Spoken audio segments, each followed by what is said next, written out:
Okay, so greetings, brothers and sisters. I want to read a few comments here and then read some of the YouTube auto-generated comments in the beginning of this video. Some interesting variety of subjects here. And also, I hope to remember to put the, which I'll probably do right now. Today's Monday, February 17th. I just put up a video. And I was going to include some update on my pond. But in my last video, the one that's just uploaded now. But there was really no good place to put it in terms of breaking up the flow of the video, the way I shot that particular video. But anyways, I'll do that after this voiceover, then I'll get into the other topics here. You know, the video that I just put up, Benjamin Netanyahu said, I'm just uploading the video now. Let me read that. Wow, Beatty says, when the gates of hell will be opened, as they surely will. Which is, hopefully I'll remember to revisit that in a bit. Because it's an effed up thing to say. But let's get into the comments. So this comment just came in. And the person wrote, Hun, you need to use spell check. And so I just made a video public. And I have spell check. YouTube has, it depends on what browser you use, but the spell check is there. And so this is a video I just made public today. And, well, that's saving a system that God wants to be saved. That's not the right video. And so, and the title was, why would anyone believe that politicians, CEOs, celebrities, and religions could save the world? And I just had to redo the whole title because it was too long. It didn't make sense. And I misspelled believe. I misspelled politicians. And I misspelled religion so much that I had to figure out what the word was. It said relations.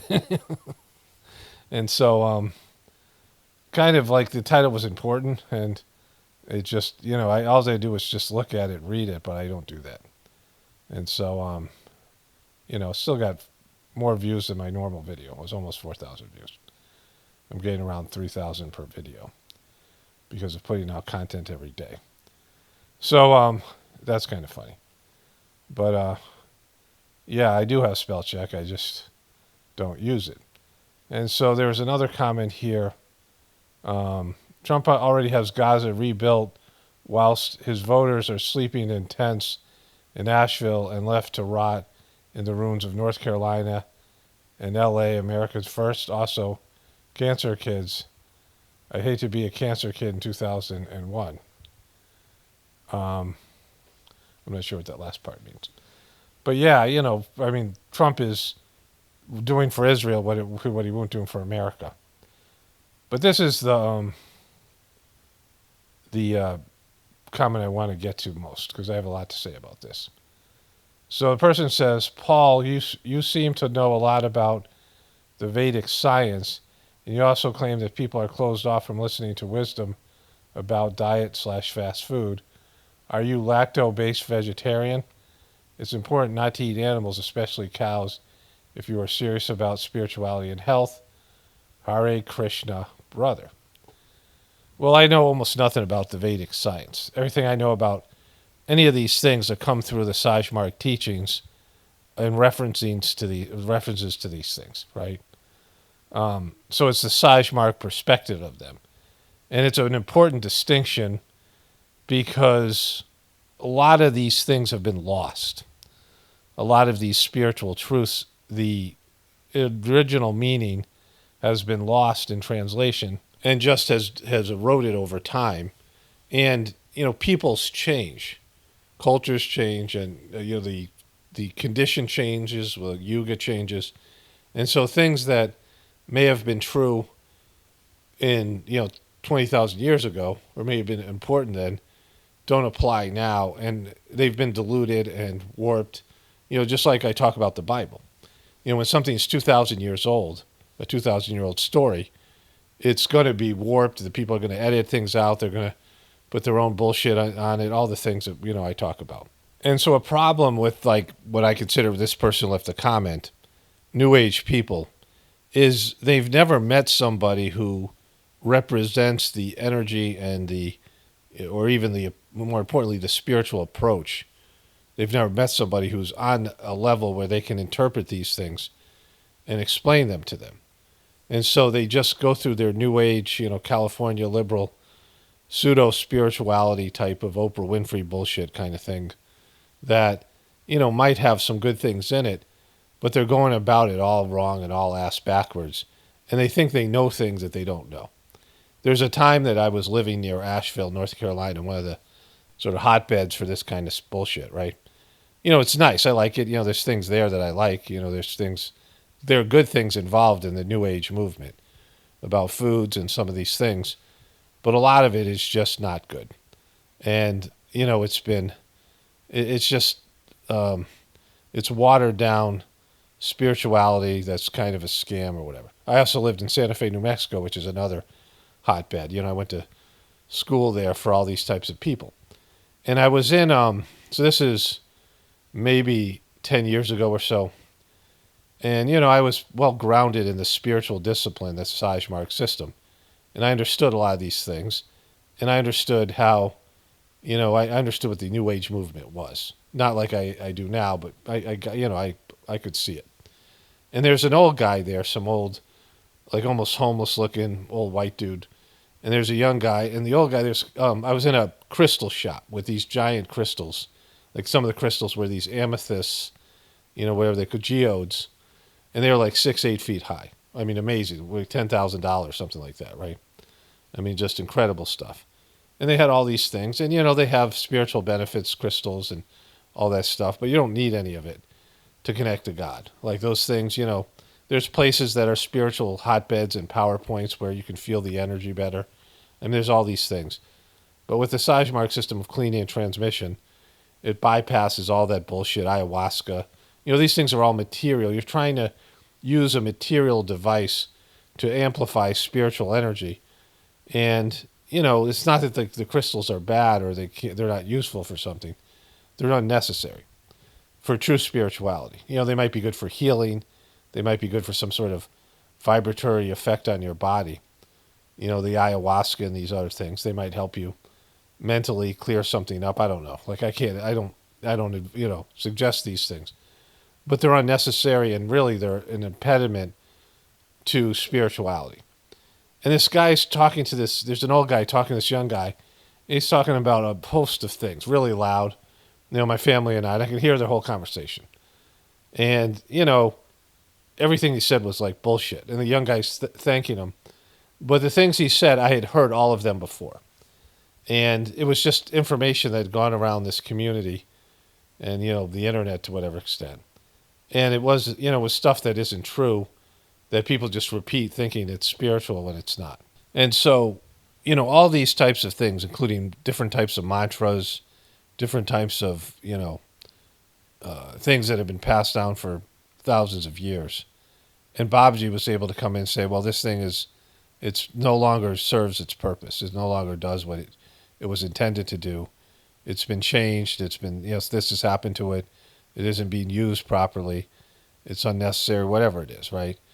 And so, it's a big difference between following a bunch of rigid rules that you've read about in one book or another that were written in the Vedas or the Bible or the whatever books, or having a living dynamic approach and praying to God and finding what's appropriate for you in your circumstance and your time of being and developing the capacity to make the right choices and to use the right things and allow the things to come to you and see what's good and what's not.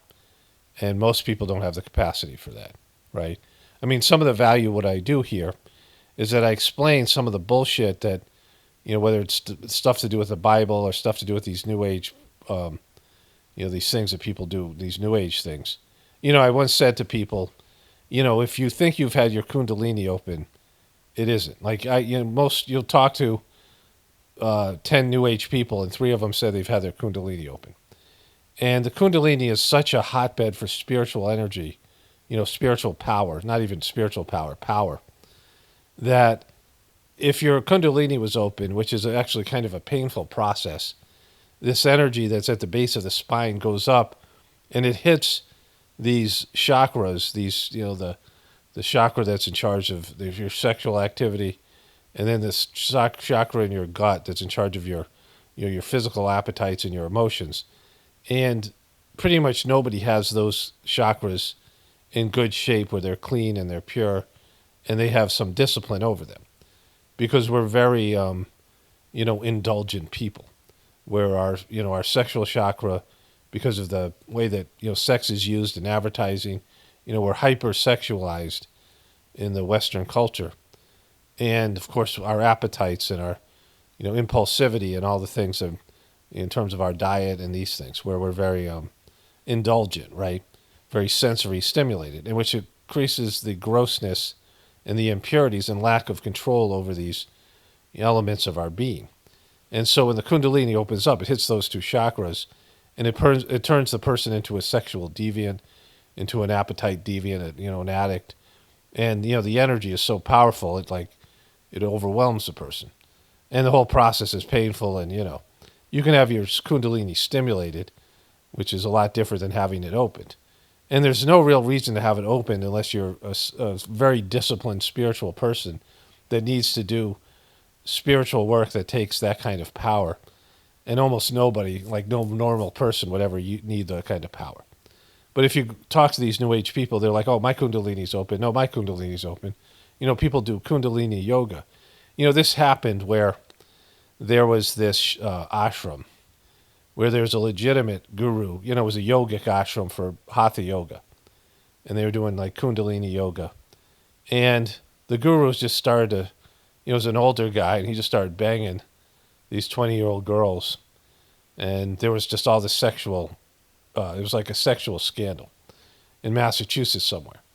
And my roommate at the time, like I lived in a shared house, and this guy, he went up there to the ashram, and he said it was just charged with sexual energy. Like you could tell there was like depravity had invaded in. And at one point it had been a legitimate spiritual, yogic place, and people were benefiting from the physical elements of Hatha yoga.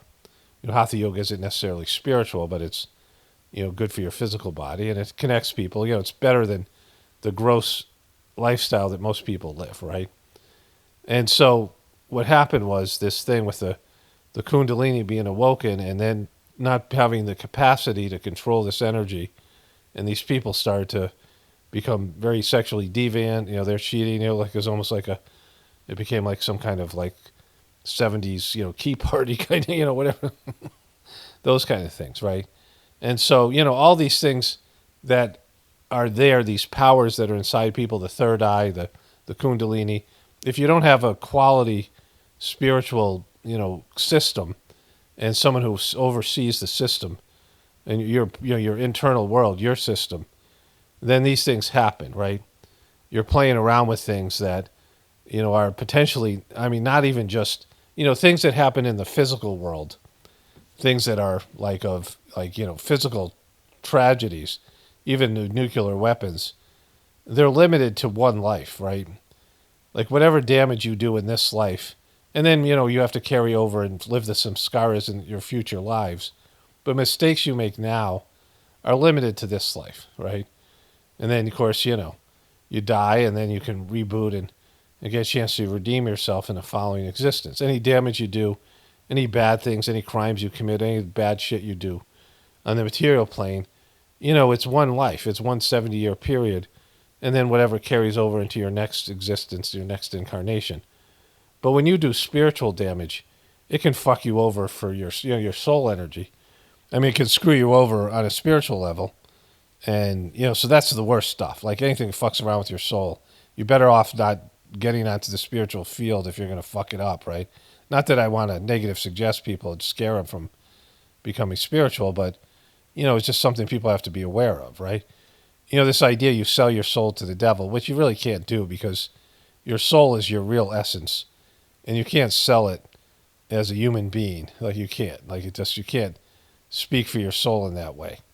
Like it's a silly thing. But if you could, imagine if you could sell your soul to the devil, and you were going to be, your soul was going to be around for a quadrillion years, or 10 quadrillion years, or whatever the next number above quadrillion is. Like whatever amount of time left in the universe. and in your small period of life for some 20 years of success or money, and this shit always backfires, right?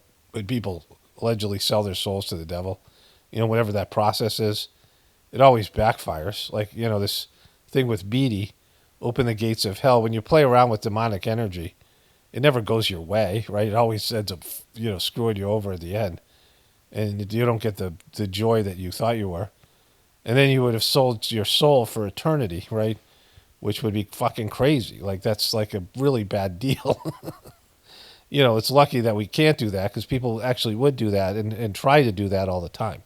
But anyways, one of the great things about the Sajmarg teachings is that there is an explanation, interpretation of things that people have been getting wrong for years. And, I do that a little bit here. I have sort of a knack for it. An understanding, just a sort of common sense, like a horse sense, like a practicality. And I feel like, given my connection to this higher level of consciousness through the Sajmarg system, my ability to remember the teachings, and just, the way that the approach the masters of the system went about, like figuring out, what something actually meant and what its intentions were and what it would be good for, and getting to the true explanation of how it works.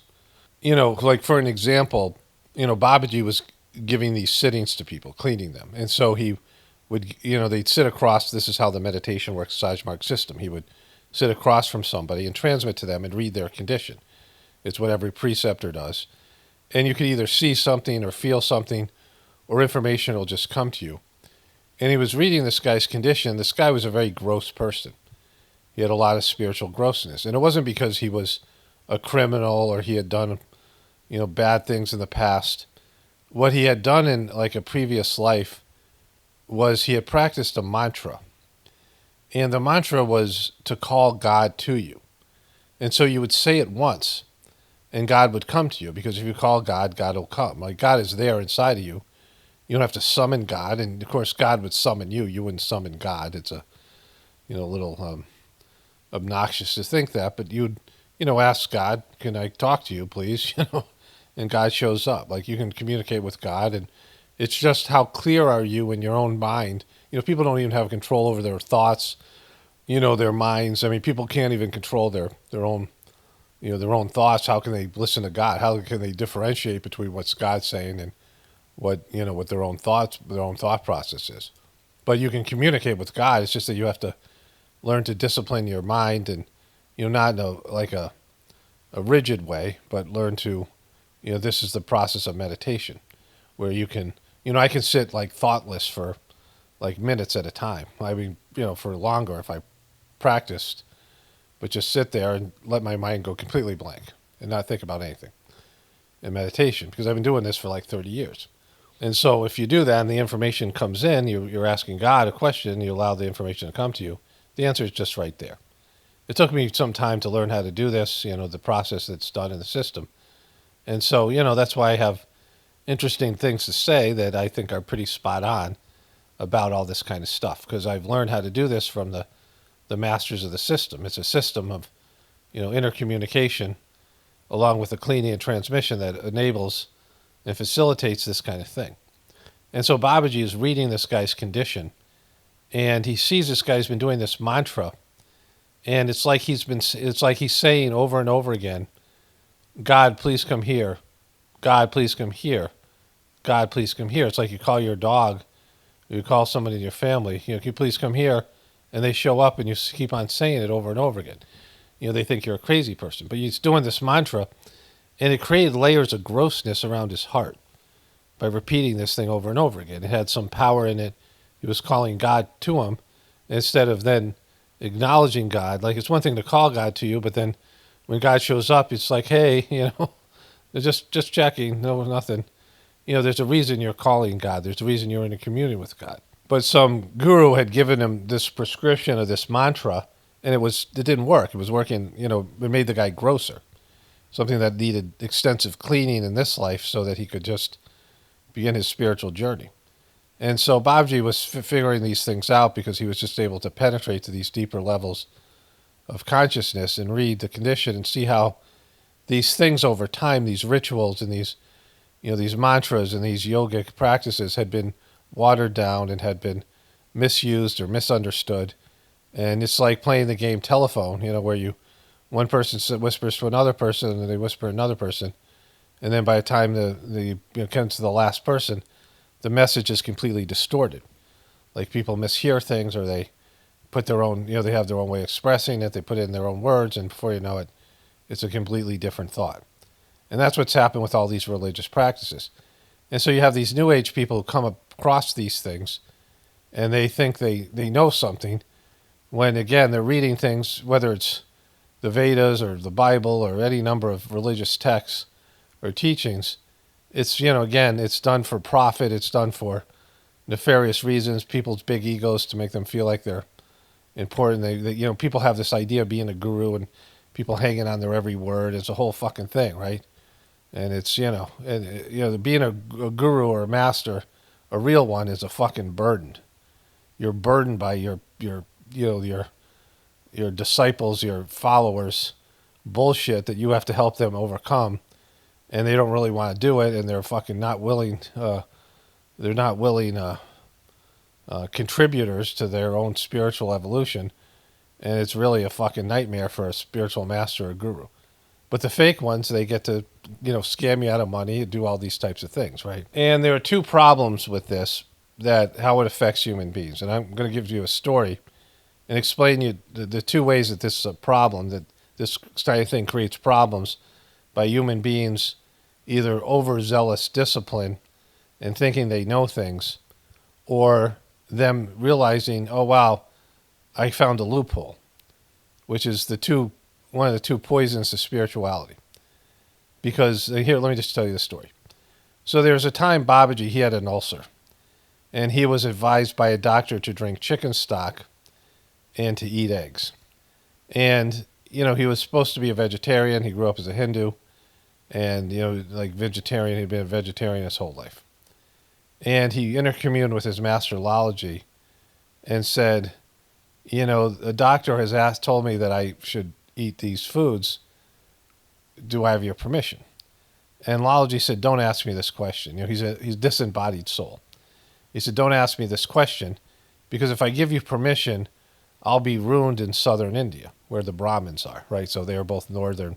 They lived where people ate, where there was Muslims, and they lived in the north where it's colder and people ate, more meat in this, the northern part of India.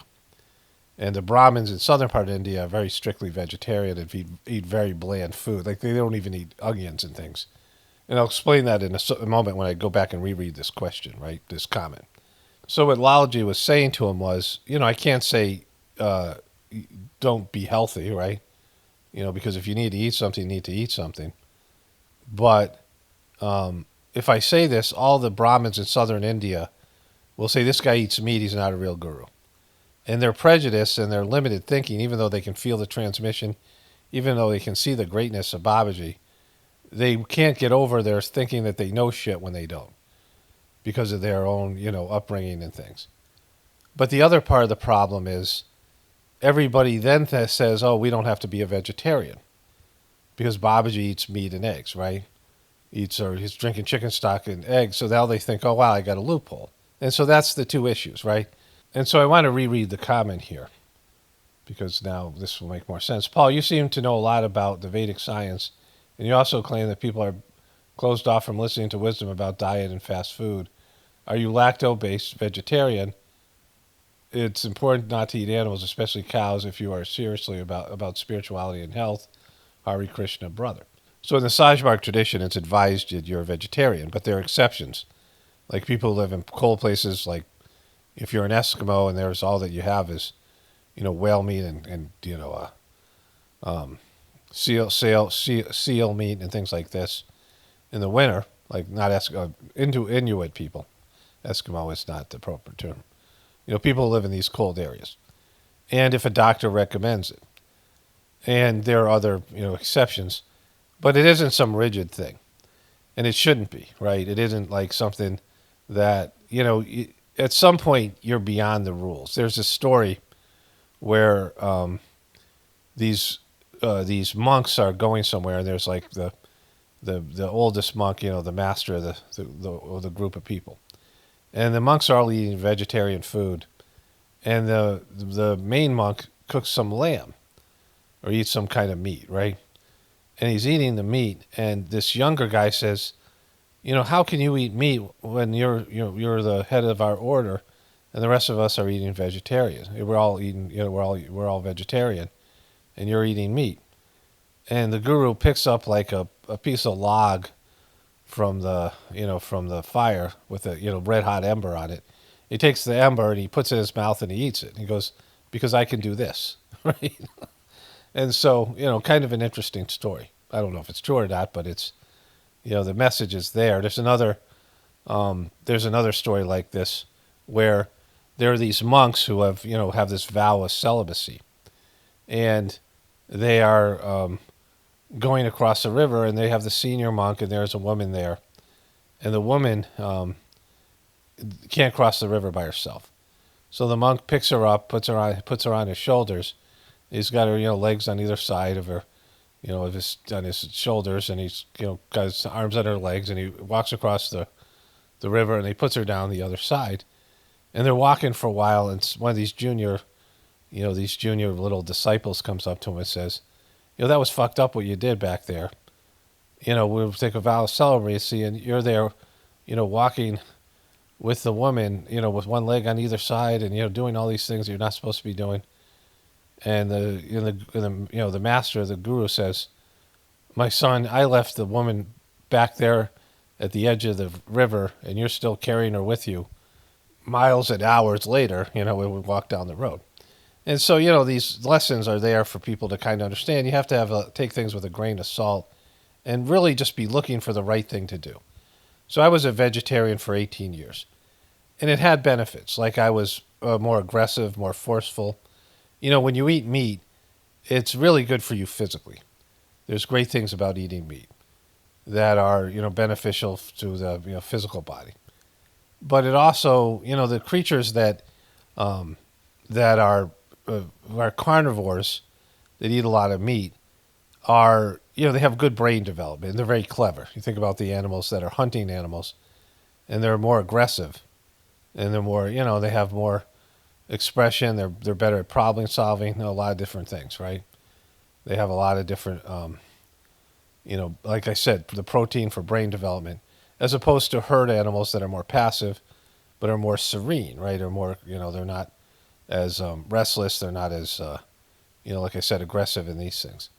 And so there's an effect that meat has on people, adding to their level of aggression. It's grosser level food in terms of spiritual energy and things like this.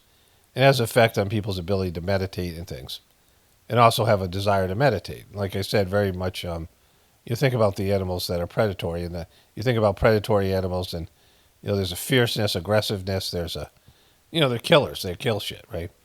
And so, there's advantages to it, both physically and in terms of strength, but also, when you become a vegetarian, there's levels that becomes more passive, becomes more ability to meditate and to connect to God is increased. And I experienced that. Like, it really benefited me. But as I wore down in the dysfunction that was my family, my daughter had a video conference. She was having some health issues.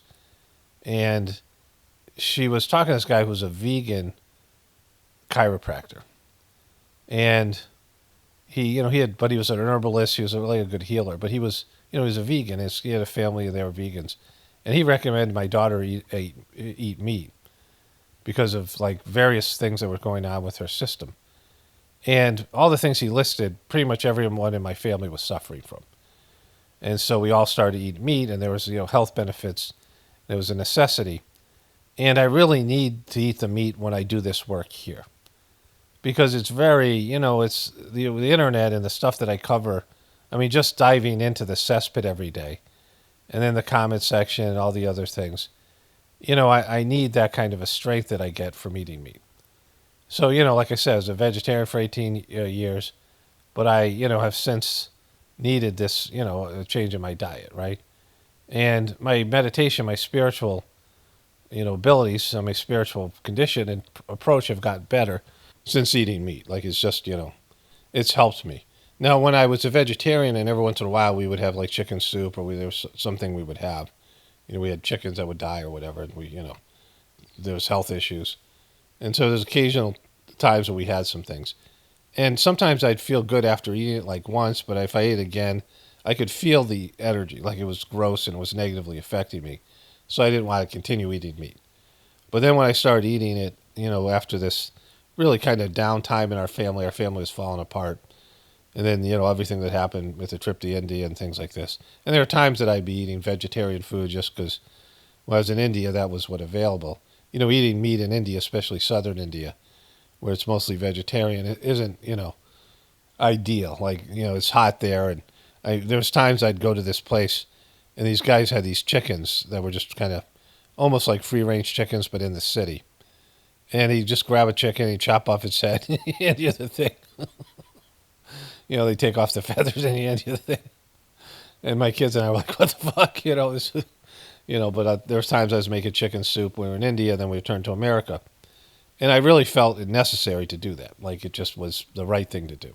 Babaji, when he got older, he was, there's various senior preceptors who had made him eggs. He had eaten eggs kind of regularly. And the guy barely ate. He would smoke his hookah. And sometimes he was basically barely eating. He had an ulcer and he really wasn't, his appetite was kind of gone. And, he started to lose weight and they needed him to feel better. And the doctor recommended these things and he did it, but he couldn't be something that he let people know because then everybody would be doing it or they'd be, getting all their hackles up and, getting their personal, their prejudice about these things. People suck about stuff like this. They're immature and they just don't have the ability to, they just have to follow a rigid set of rules and they can't just, be in the moment and kind of allow the right thing to happen. Just accept what needs to happen in the circumstances that they're in and do what they got to do to their specific situation, right? But there are things that are so gross like drugs and alcohol are forbidden in the Sajmark system in the sense that they have a negative effect and you can't really do the system. Like if you're on drugs and alcohol, the transmission won't come. I had when I was a preceptor in the beginning, and I was all alone in like New Mexico, and I would give satsang to imaginary people. Every Sunday I would do a sitting, with the idea that there are people coming and being a part of the meditation. And some kid, I would see these posters out. Some kid came to me and wanted sittings and wanted to do the meditation, and he was young, probably 25 or so, and there was no transmission. And I'd sit there and have the idea the transmission was coming out and, allowing to act as a conduit for the transmission, and just wouldn't come. And I thought about it for a while, and I'm like, oh, he's on drugs. And I'd heard some stories about this kind of thing. There was these two young Danish guys or European guys who went to see Babaji, and whenever a person would leave Babaji, their spiritual condition would be pristine. He'd clean everything that he could possibly clean. And these guys went to visit his successor, his future, the future master of the system, Charji, who lived in southern India. And they took a train and they came down, they asked for a sitting, and Charji said, what do you guys do on the train? And they were like, what do you mean? He goes, well, you guys, use, like, do you get drunk, you drugs, what do you do? That was gross.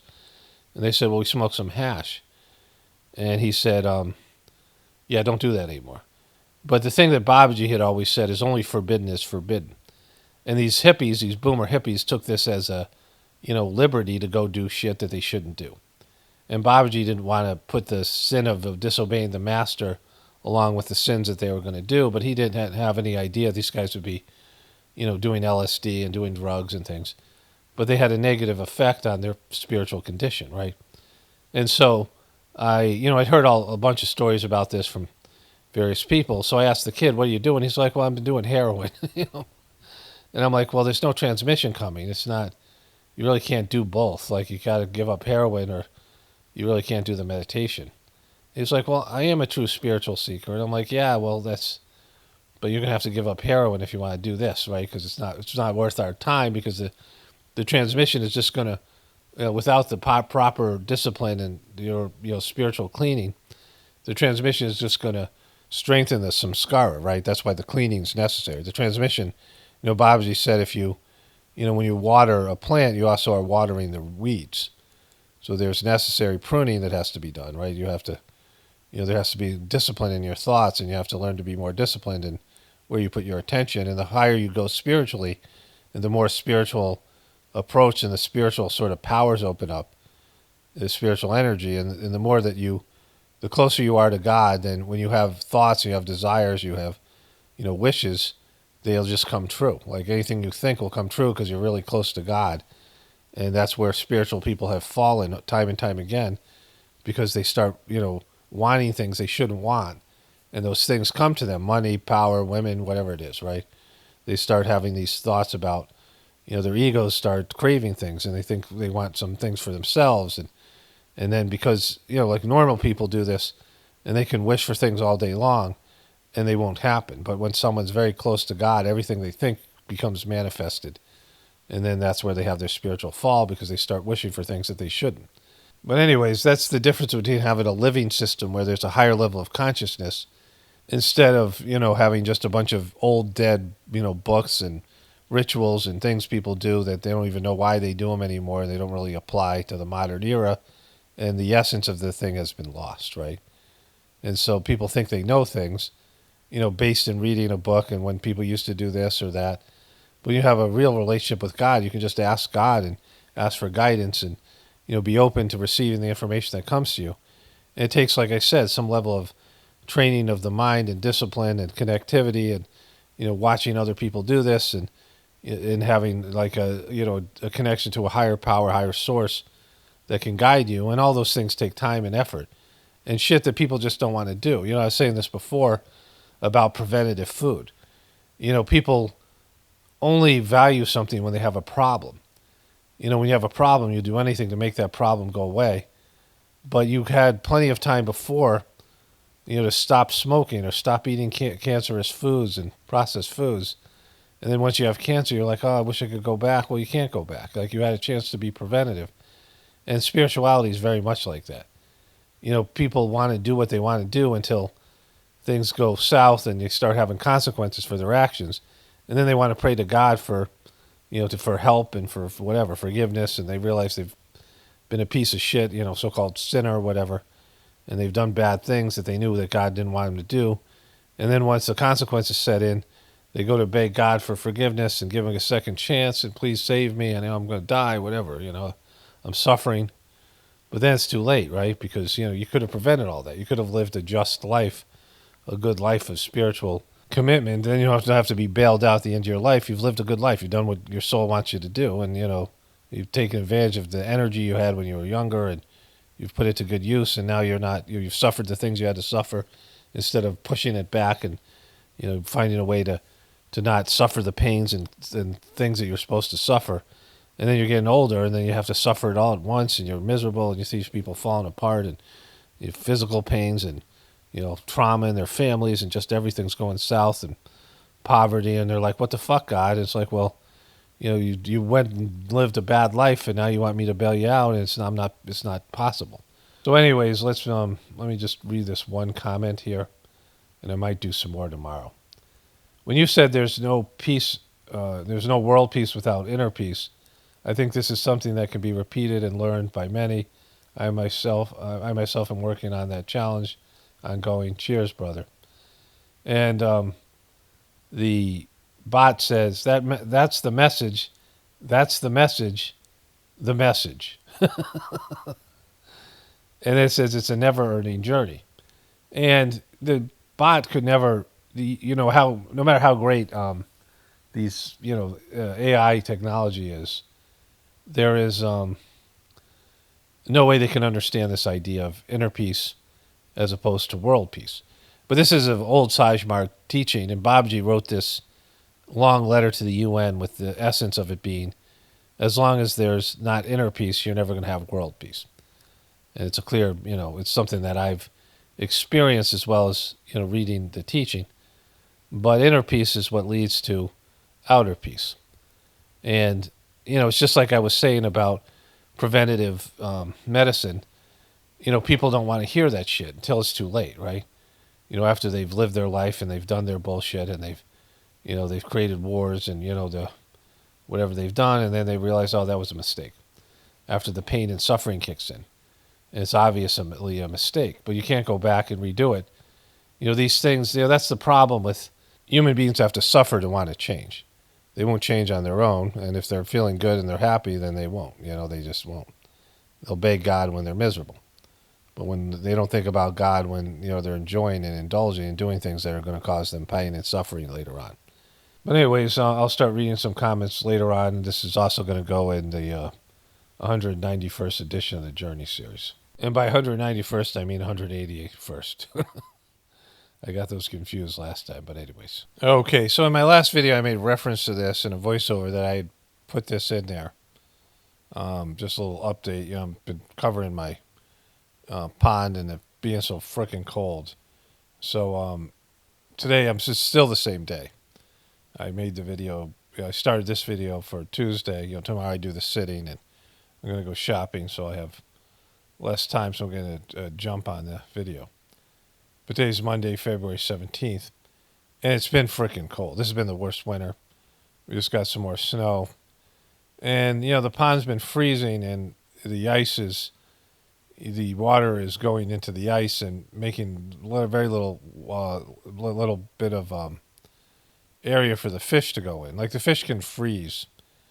They can freeze. The pond can freeze solid, and they can freeze and come back to life in the spring. Probably not ideal, but there isn't enough water. The ice is sort of separating because of the stream element and the pump pumping out the water, and then the water freezing. So the water is going into like the top shelf of the ice, and then there's no water left because the pump is going to pump it all out. So I didn't anticipate this. This is the problem with man-made type of things, and there's no way for water to come back into the pond when it's being frozen on top into ice. But anyways, I added some water today, and I've been here's the videos. Sunday night here. It showed a little bit of snow today. We got another inch or two. It stopped snowing for a while, but then fuck. Kept on going. Looks nice. The thing looks nice in the snow. It's nice. I'm out here with my puppers. They're over there looking for some battle too out there. Chickens. But yeah, pretty good. I mean, it's pretty deep here, snow. There's just a kind of bare basic covering before, but got another inch or two. It's nice now. Then it just gets shitty every day. The first snow is the first day of the snow was the best day. Not sure how they snowballs those that day. But Okay, it's Monday here, I believe the 18th. It's nice formation here, but barely any water run down. I'm filling the pond up. It's cold as shit out here. Saw a bunch of tracks out in the pasture. Some coyote tracks. Little deer tracks and a bunch of little small rodent things. But the water's, it's mostly frozen, so I don't know how many times. I just have to turn it off. The fish will survive a freeze, but anyways, it's just it's cold. So I came in just in time. You see the water's, this is the maximum amount of water the pond can hold. It's starting to overflood there, but threw some food out for the fish that I can't really see right now. It's still pretty cold out, but putting the warmer water in helps melt this, makes it available for the birds and the chickens and squirrels and things to get water out of this. So, it's always something. So I just want to add this. Every day I bathe in 50-degree water. And so, that's whatever that is. But, as you get older, the winters are tough. It's tougher to deal with extremes. And I don't know if that's just, and part of it's just your body doesn't function as well. And, the tougher you are and the more you have to we've gotten accustomed to climate control in our houses and the rest of these things. But, as you get older, that's why people move to more warmer places. But the heat can also overwhelm you as well. But the winters are tough. And, the light deprivation in where I live now, like, it's just so cloudy almost every day from January through, into March. And, after the first snow and, it's Christmas and the romantic aspect of winter, these things. But then it just starts to wear on you. And there's two kinds of places for winter. There's places that, where you go they get so much snow, but the snow helps to reflect light. So there's places, I lived in the Panhandle in Idaho years and years ago. In the longest day of the year, it was light out till after like 10 o'clock. But the shortest day of the year, it got dark around like 3:34 in the afternoon. Crazy, right? In these places like Alaska and some of these places where they have 24-hour sun, they have this light deprivation. But if there's lots of snow, then you get reflection when you go out at night with the moon and you can see without a flashlight. I mean, it's just sort of brightens the aspect. But there's a lot of places, and I kind of live in kind of close to that.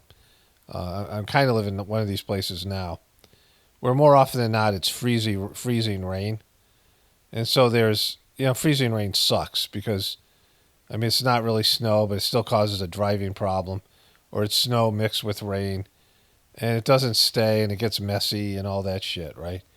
And yet, it doesn't help with the light deprivation. And so, like, having this much snow has been nice this winter, but it's been cold as shit. Like, it's been, there's been days where it doesn't get above freezing, and then there's, weeks where it doesn't get above freezing, and then some of the times it's it's below zero here, below zero Fahrenheit, centigrade, Fahrenheit. And so, like, it's been one of those winters, and it's mostly been good. Like, I've felt all right about it. Like, I haven't felt like the whole grayness outside. I get outside with the dogs. I've been exercising. And I've been dealing with the pond and some other projects when I get a chance. So it's, it's been okay. And now, like, once it gets into later February, now it doesn't get dark until after 6 o'clock. And so I can go out with the dogs after dinner or take a late night walk with them. And my wife, she's here. And so, it's more time outside. I get more walks in with the dogs and things. And then as you head into March, there's actually some nice warm days and spring starts kicking in. So anyways, this is a little update on my weather situation. Let's get into the other stuff. I would say ideally in NATO. That message is coming, the message, not the NATO message, but the message that Ukraine needs to be sovereign is coming out from Marco Rubio. So I think that's important. We are, I think, hoping for the best, but it is clear, and I detect from both of you, who I've had the privilege of speaking to a lot, that there's definitely an element of preparing for the worst. On that note, I'm going to ask you to stick around. A chorus of boos could be heard ringing out from one of our closest allies during the singing of the Star Spangled Banner. Okay, so I caught this promo you're going to see in a moment. It's a completely fucked up promo by MSNBC and kind of hilarious. But you see here, Marsha Wallace is all depressed about Trump being Trump. And then this promo is going to be like all hopeful, which is kind of hilarious. But they're definitely bumming over there at MSNBC, definitely CNN, but no more at MSNBC. But then I opened up my phone today, and YouTube, top video that they were recommending was there was 3 fights in the U.S. versus Canada game. So they have these 4 teams, Finland, Sweden, I think, Canada, America, and they play, the world's best. This is some kind of tournament, right? And the best of the world, I don't know what it is. It's mid-season for the National Hockey League, but all these players are playing for their country. And Canada boos the national anthem. And America, apparently, I don't really watch hockey, but I heard before this happened, the booing, that America has a very physical team. America is, it just happens to have a good hockey team and the best team, I guess, and they're physical. And they came out and they started to fight. 3 fights in 9 seconds, and then it was a very physical game. I saw some highlights in another clip that then was recommended to me. and Trudeau was in in attendance. Canada scored first, and the Canadian people were going nuts, and they were, this whole thing, anti-U.S. sentiment. And Trump basically has caused this. I mean, you see it infiltrated into hockey, where there were these fights. I mean, not even like talking fights, where the guys just came out swinging, and it was, obviously something where this was Trump inspired. America won 3-1, and there was lots of hits. It was a very physical game, like the highlights of the hits, and the kind of, and it was a very raucous crowd in Canada, but America put them down. Canada has to play like Finland. If they win, they play America again. And I don't know where that game's going to be. This one was in Canada, Montreal, but wherever the other game, if Canada beats Finland and they play again in the championship, there's going to be more of this, I would assume, because if they played America, there's going to be booing of the Canadian national anthem. Oh, Canada, that fucking song. I mean, as bad as the national anthem is for America, and it's pretty bad. That "Oh Canada" song's horrible. And so it's kind of hilarious that Trump's already, spreading the love, right? Canada's, other than the trade deficit and whether Trump's whining about, there's really zero to complain about Canada and Canadians. It's almost like an extension of America. And now that America's closest ally, and this is, Trump's been in office for, what is it, less than 2 months, and he's already created a rift with Canada and then all these other countries in Europe and whatever. Hockey game over the weekend. What is to come of our position and our standing in the world as all of this plays out with the highest of possible stakes for Ukraine and us? Don't go anywhere. All of this can be overwhelming, but it is important to remember there are still checks and balances. There's a lot being thrown at the American people right now, and it is really important to pay attention to it.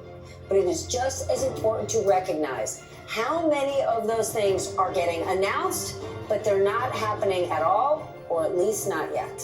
Just try to remember, we are not looking at the final score. We are still in the first quarter. Keep your pads on. The game has just begun. That was awesome. This is what we do. This is who we are. This is what we do. This is who we are. Keep your pads on. Keep your pads on. If you're sitting there watching MSNBC, you're not wearing pads. You're not in the game. Like, what are you doing? Like, what can people do against Trump? Call your Democratic congressperson or your Republican congressman or senator? The majority of people are kind of hyped right now because people like to see shit get done, right? I said this before.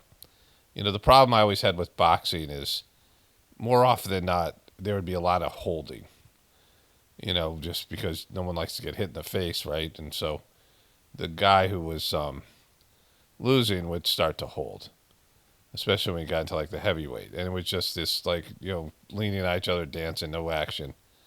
And then MMA came around, and it was even there's holding, and there's some of this, but it's much more, like, plus they do the standing 8 count and all these things in boxing. But MMA was just violently brutal, and like, guys on the ground getting punched in the face instead of getting the standing 8 count. I mean, the whole thing. And there's so much more action. But it was kind of like, it was the thing that you wished for when you saw boxing. But then when you saw it, it was like kind of, it's too it's too violent for me to watch. And then there's just the hugging and the missionary position that happens on the ground, this stuff, sort of homoerotic stuff. But either way, people don't want to see, the hockey game, that's what they want to see. That was one of the best hockey games they've had in years. The energy in that game and the physicality. And the fans were going nuts, right? Canada lost, but, I'm sure U.S. fans were going nuts who were watching it. And people want to see games like that. They want to see where, it's physical and there's competition and people are feisty and, they want to see people mix it up. And, Trump is doing that. Trump is creating chaos, although it's fucking bullshit policies, and a lot of them are horrible, and the stuff towards the Gaza Strip, some of them are horrific, and God knows what he's going to do to the environment. But this is the thing that people want to see from politicians: action. And, for politicians, for career politicians, they don't want to vote on anything. They don't want to take any positions. They just want to get the money and have the influence. And they don't want to do anything that's going to come back to bite them in the ass. They don't want to do anything that's controversial. This is kind of well known. Politicians just want to sit on their hands. They don't even want to vote on things like senators and congresspeople. They don't want to have things like go south, on something. They want to avoid it, right? If they can, they miss the vote or they, whatever it is. They just don't want to they don't want to do anything. It's just better not to do anything. You just keep the status quo, and after a while you have some influence where you can get things for your state because you're now on committees and you're now, in charge of various things because you have some seniority, like Mitch McConnell, and he can get a lot of things from Kentucky. So Kentucky's people are going to vote for him, even if they don't like the guy, because he's going to be, there for that. He's going to bring in stuff for their state because he's got seniority and he's in charge of the Senate. And so the less stuff that he does that's controversial, that it's going to, upset lobbyists, they're going to pay them money, which they never almost do that, right? So they're more often than not, they're going to upset their voters. And so it's gridlock. They don't want to, gridlock's good for politicians. Trump's going for it. It's, it's entertaining. It's not good what he's doing. He's taking a lot of bad positions. And other things he's doing, there's no way to calculate what the effect is. Like when you take away various agencies and things, and people don't know what the fuck these things are even doing, the people that work there. But you get rid of lots of aspects of the federal government. You say, well, most of it's just people sitting on their hands and collecting a paycheck, and it's not all that important. Until you cut something that is, and all of a sudden there's like fucking chaos, and you can't put it back together again. Humpty Trumpty, remember that? There's that meme. I'll see if I can find that. I think I have that somewhere. And so, that's where we are right now with, all this stuff. And these liberal media outlets, like you had one, Marcia Wallace, she's all depressed. I don't know if it's going to go. She's like, hey, this is really, it's kind of like hope for the best, but it's more like prepare for the worst. And she's all depressed. And then former banker Stephanie Rule. We're still in the game, you guys. Keep your pads on. We're still fighting. Not all this stuff's going to get done. A lot of it's going to get done. And, if it isn't going to get done, there's going to be chaos. And it's like the effects are going to be bad. Anyways, this is the entertaining part of a Trump presidency. CIA weapon called Foxglove. And you're saying that his boss's boss at the CIA doesn't know anything about it. And that's not strange to you. No, because Gedney's not a spook. He's a bureaucrat. That's why they put him in the big chair. He doesn't know shit, but he's good at pushing a pencil for me to be. So you don't mind if I take a run at him? Ask him a few follow-ups? The word's not good enough for you? It's not your word I'm doubting. Not everything is a conspiracy. So I saw this from a show called Night Agent Season 2. Not everything's a conspiracy. There was also this clip that I have from, I think, Fringe. Casualty as hundreds miraculously escaped what federal authorities are calling an unscheduled controlled demolition at the Brayson Place Hotel. Conspiracy nuts are going to have a field day. You'd be surprised what you can make the general public believe. So not everything's a conspiracy, and you can just be surprised what you can make the general public believe. And another one from Fringe here. What's the point of reporting something that's so obviously fake news? I mean, everything that's reported is fake, one way or another. We know that people won't believe it. It probably contradicts what we said yesterday. It doesn't matter. The point is to get people used to the idea that everything's a lie, that there is no truth. And once they accept that, well, biggest liar wins. This is from a show called The Undeclared War. And I say this over and over again. They try to demonize anybody who questions the official story as a conspiracy theorist. And yet, in TV shows and movies, all these spy shows, there's always a conspiracy. There's multiple conspiracies. There's all these people conspiring. People conspire all the time, right? There's a word for it. People's conspiring There's several definitions of conspire. Make secret plans to jointly commit an unlawful or harmful act. They conspired against him. Of events seem to be working together to bring about a particular result, typically to someone's detriment. Then here, conspiracy has been defined as the United States as an agreement of two or more people to commit a crime or accomplish a legal end through illegal actions.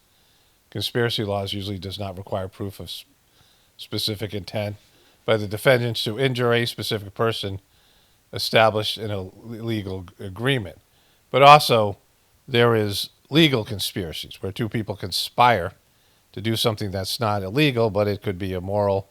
It could be harming somebody else, right? People conspire all the time, right? It's require an agreement between two or more people. And so the crime part is just in terms of the legal aspects. But people conspire, it's what human beings do. But more importantly, conspiracies drive the plots of so many different shows, even sitcoms. There are these conspiracies that happen. And when you see these spy shows, which there's so many of them, oftentimes there's a governmental conspiracy or rich and powerful people conspiring to do something. And more times than not, the heroes of the show, almost every time, the hero sees a conspiracy and is not believed. Or somebody sees a conspiracy and is treated like somebody crazy or is gaslit, right? And, this is just what happens. We know because we watch TV. We know that these things exist. And so this idea that people are crazy conspiracy theorists, when conspiring has happened all the time. Like, that's why there's a word for it. And it's just this, it's so stupid. But, it works with sheeple. Like, you can tell sheeple anything. Like, sheeple are at home watching, these various conspiratorial shows, binge watching them. And again, across every platform, reality TV shows, there's all this alliances, every Survivor, people are conspiring. There's this conspiratorial type of plot lines that drives these narratives and make these shows interesting. And yet, when you hear crazy conspiracy theorists, well, that's just some crazy conspiracy. And these people just shut their minds off. Oh, the official story is they're saying it's just a conspiracy theory. And the fact that works is like a condemnation of the comprehension ability of the average person. You could say, oh, that's just some crazy conspiracy theory. Well, you're conspiring all the time. That's why, the CIA and the FBI and the NSA and all these other agencies, Mossad and MI6, across the globe, and governments themselves, political campaigns and all these things are driven by covert operations. All this stuff that's insider trading, all this stuff that is out there where some people have information, other people don't. And there's always a conspiracy at the bottom of it. And it drives politics, it drives our, economy and all these things, right? Corporate spies, who are trying to spy on their competitors. There's all these things that go on. Covert, secret, clandestine, right? Multiple conspiracies. People conspiring, having like the major conspiracy, and then the people within the conspiracy conspiring against other people, or the people who are conspiring to catch them. It's all this lying and duplicity and all these things. It's to the point where whenever you hear the official story, if you're at all alive and awake and aware, you can't believe it. Like, you just can't believe it, no matter what it is. The official story cannot be believed offhand. It might be true, but you can't believe it because the people who are giving you the official story are constantly lying and being duplicitous and are conspiring against the people, right? The masses. This is what wealth is all about. The rich people controlling information, conspiring to enslave the poor people and extract resources and money from them and work and all of it, right? By rigging the system, it's an unfair advantage in which you're enslaved and they're reaping the benefits of your slavery and your ignorance, right? There's conspiring against the rich people. The small 1% is conspiring against everybody else to continue to live opulent lives, right? And I say this all the time. It's just like, When you hear the term conspiracy theory, you're like, what are you talking about? You're saying people don't conspire? Why is there a word for it? Well, they're not everything's a conspiracy. Yeah, but, pretty much there's a conspiracy in everything that has any kind of significance. Where there's a chance for a conspiracy, there will be a conspiracy, right? Where there's a chance for deception, for people to make money by deceiving other people, people deceive other people to make money and extract power, whatever it is, right? That's a well-known fact. I mean, it's very few pure organizations and pure people, and they can't compete with somebody who's cheating. You can't compete against a cheater. When there's deception, these types of things, there's an unlevel playing field. You just can't compete.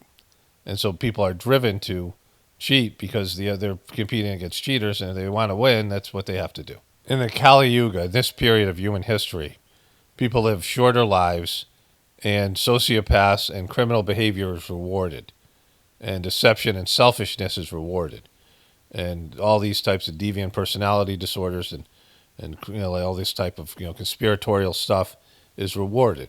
In other yugas, it's not. In other times, people who have these tendencies and these types of bad behaviors, there's a different sort of energy, and these things are exposed and are fail. There's just a failure around it. But that's I was talking about the age of Dharma and the age of Dharma ending, where people would just do their duty to do duty's sake, right? To do their duty to God, their devotional attitudes towards God, and they had these things that they had codes. People had codes that they lived by, and they wouldn't violate those codes and principles and whatever the society demanded of them. But now that doesn't exist. There's a freedom to that, but the freedom's to do wrong and to do bad things, where people would they would rather die than fail to do their dharma, their duty, right? So that's where we are, and it's clear that conspiracies rule the day. Anyways, let's get into this other stuff. Okay, so apparently Canada beat somebody, Finland, I guess, and they play Thursday. Today's Tuesday in Boston, which is one of the worst, most obnoxious cities for sports fans, and the Boston Bruins fans are some of the worst. I haven't watched a hockey game in years, but I'll definitely watch the beginning of that or some of that, because it's going to be fiery. And the thing is that Canada's gotten a little bit better at basketball. They have some good basketball players now, but the only sport Canada can win, I guess, maybe curling and some of those frozen sports. But the major sports, the only sports that Canada can beat America in is hockey. Canadians have dominated hockey. Of course, Americans, I don't know. We haven't paid attention to hockey in years. But, with Trump bullying Canada and then this stuff with the hockey game, it's kind of hilarious. So there was a plane that flipped. A lot of these things are happening now. Like we've seen an uptick in plane crashes.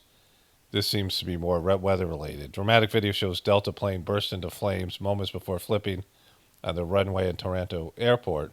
Here's the new video.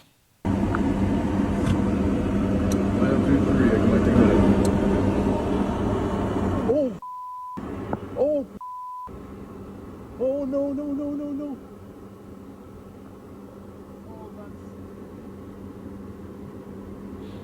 Again, in Canada.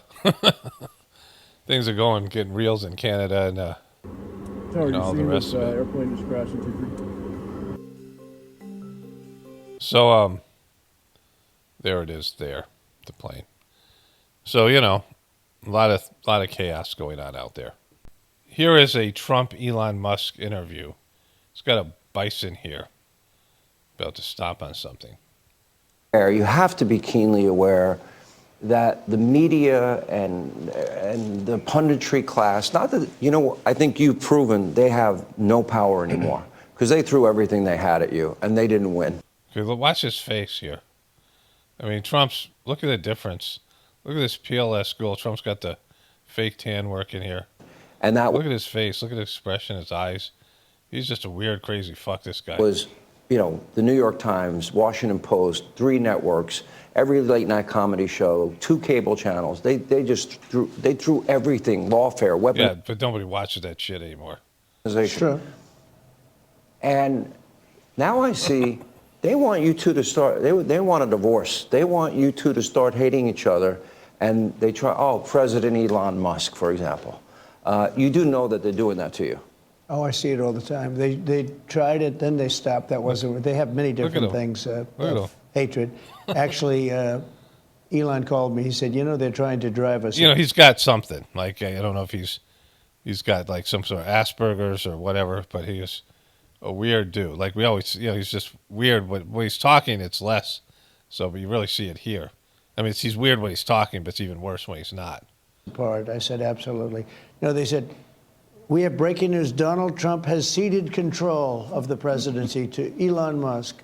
President Musk will be attending a cabinet meeting tonight at 8 o'clock. And I say, it's just so obvious. They're so bad at it. I used to think they were good at it. They're actually bad at it, because if they were good at it, I'd never be president. Because I think nobody in history has ever gotten more bad publicity than nobody in the whole history of the world. It's just always that. Like, how many times he's been the most history, the most persecuted, the most, the best people, the greatest economy in history. And it's always the biggest in history or the worst in history, like whatever it is that's going to benefit him in his narrative. It's never like, it's pretty bad. Right. I could do the greatest things. I get 98% bad publicity. I could do, outside of you and a few of your very good friends, it's like the craziest thing. But you know what I have learned, Elon? The people are smart. They get it. Yeah, they do, actually. They get it. They really see what's happening. Yes. Okay, so that was the first one, but here's the more substantial one. So the thing about humans is oftentimes they don't realize they're lying. They start believing their own lies. They don't see their own, deception. It's hard to say what what both these guys are thinking while they're saying these lies that people are smart. They're not smart. Like, you wouldn't have been able to pull off that stupid WWE fake assassination attempt that, even people in the truth community were buying into that shit, right? And so people are not smart. Like, the mainstream media has played itself. So there's that. Like, most people have rejected it, but even then they don't. And people are watching Fox. You're talking to the Fox audience saying people are smart. You're talking to Sean Hannity, who, this stuff that they pitch over there. If you looked at all the news, there is an audience for all this stuff, right? And so people are not smart. Like, they have maybe smartened up a little bit about mainstream media, but still buying this bullshit from these guys. But then there was this. Going to rescue astronauts. And now, again, you do all of this. I would think liberals would love the fact that you have the biggest. See, they both are rocking the water sign here. They both have it. Elon's doing it a little bit more. Electric vehicle company in the world. I used to be adored by the left, Not anymore. Less so these days. He killed that, huh? Less so. I really didn't. Well, this whole sort of like, they call it like Trump derangement syndrome. And I didn't. It's just so weird. You don't realize how real this is until you can't reason with people. So I was at a friend's birthday party in LA, just a birthday dinner. And it was like a nice, quiet dinner, and everyone was behaving normally. And then I happened to mention, this is before the election, like a month or two before, I happened to mention the president's name. And it was like they got shot with a dart in the jugular that contained like methamphetamine and rabies, okay? And they're like, wow. And I'm like, what is wrong? Guys, you just can't have a normal conversation.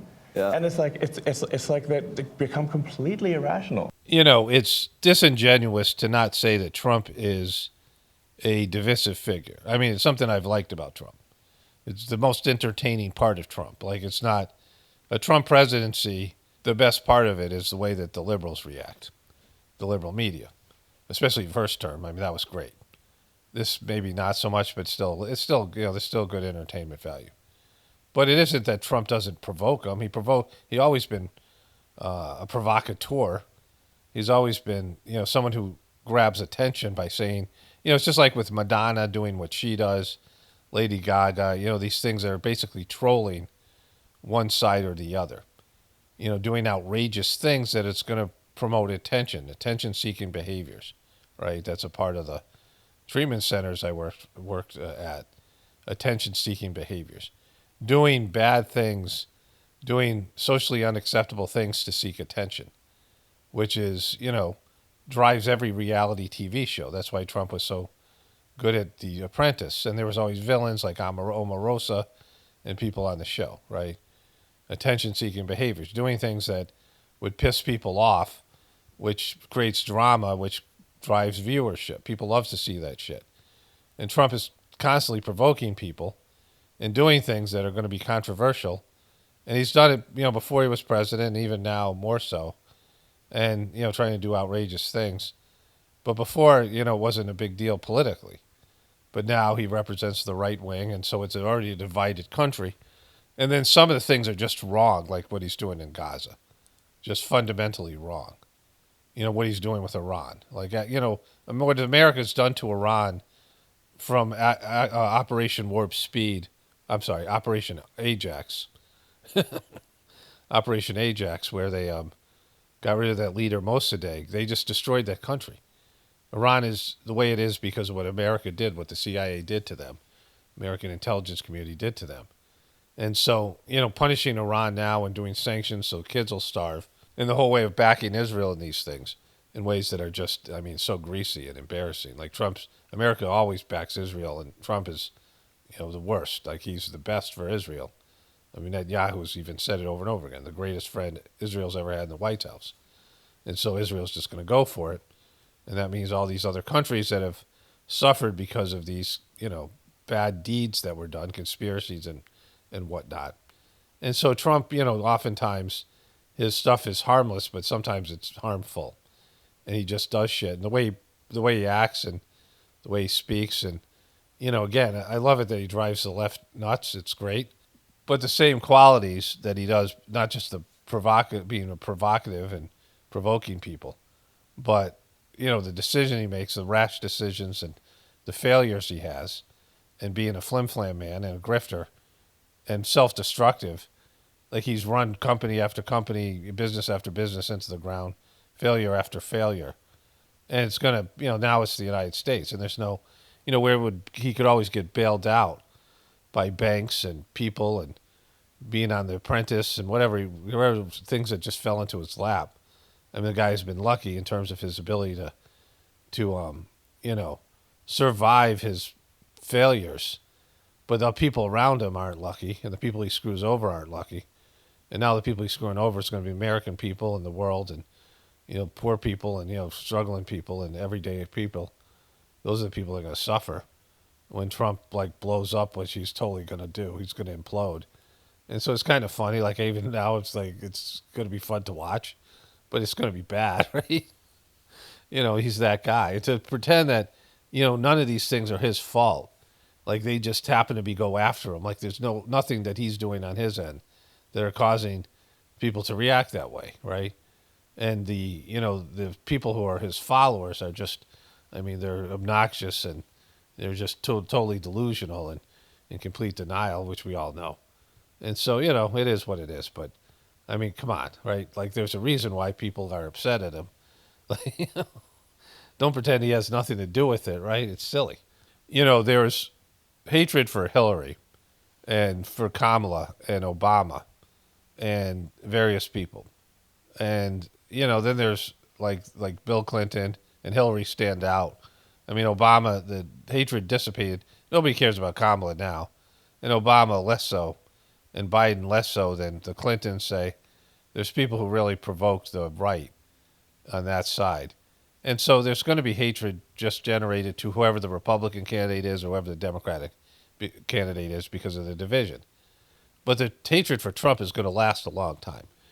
In terms of the media, they'll never let this shit go until he's dead. Really, he's just really provoked the shit out of these people. It's probably the most trolling we've ever seen from a political figure, a famous person. He's really trolled the shit out of them, whether it's intentional or not. Anyways, like I said, it's funny, but it's not, it would be better if he was actually a good leader. Like he's not. Like he's a total scammer, and that's kind of makes it even more hilarious. Except there's going to be dire consequences for all of us. Okay, so this is Kristi Noem. Kind of one of these dopey Republican nightmares. And she does something. Well, let's just watch this thing here. I'm Kristi Noem, the United States Secretary of Homeland Security. Thank you, President Donald J. Trump, for securing our border, for deporting criminal illegal immigrants, and for putting America first. President Trump has a clear message for those that are in our country illegally. Leave now. If you don't, we will find you, and we will deport you. You will never return. For too long, weak politicians left our borders wide open. Okay, so, it sounds like she's talking to these people. And the people who are coming into the country, getting deported isn't really that bad. I mean, they're just going back to where they came, right? They're not going to be locked up in prison. Who knows what they're running from, right? But getting deported just puts them back to where they were before. If they get sent out, right, that's not really a punishment. It's not like they're in America now, they're going to get deported. And so, if they are desperate enough to be crossing the border, if this is what they're doing here, crossing some river just to get into America with pretty much next to nothing, and to do some shit job that Americans wouldn't do, right? Working in for less money than American would get. And, they're not concerned about getting deported. So, it's just a silly thing she's saying, right? Just this self-serving, bullshit, fake patriotic stuff here. Clear message for those that are in our country illegally. Leave now. If you don't, we will find you, and we will deport you. You will never return. And so that, they're not even going to be able to hear. I mean, they don't speak English. They don't have access to this kind of thing.